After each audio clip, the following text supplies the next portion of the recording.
এত হাসি উজ্জ্বল বাবুটা কি যে পরিমাণ অসুস্থ, প্রচুর পরিমাণ অসুস্থ। কালকে রাত্রে তো কান্না করতে করতে শেষ।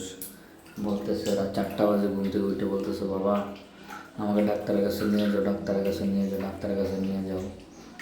আমার দম বাইরে হয়ে যেতেছে, দম বাইরে হয়ে যেতেছে এত পরিমাণ। তার দেখা দিয়ে তো আমরাও মায়ের মা আমি প্রচুর পরিমাণ কান্না করলাম, এত পরিমাণ কান্না করলাম। রাত্রেবেলা ঘুমের মধ্যে ওইটা হঠাৎ এরকম বলতেছিল।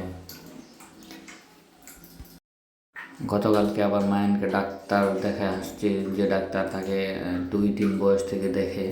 ওনাকে দেখায় বললাম, স্যার ওর কি টাইফয়েড বা ডেঙ্গুর কোনো লক্ষণ আছে? উনি বলতো না। তারপরেও একটা টেস্ট লেখা দিচ্ছে, ব্লাড টেস্ট, মঙ্গলবারে করাইতে। যদি না কমে আর কি 2-3 একটা অ্যান্টিবায়োটিক দিচ্ছে, 2 দিন না কমলে তারপরে আবার নিয়ে যায় ওই ব্লাড টেস্টে করাইতে।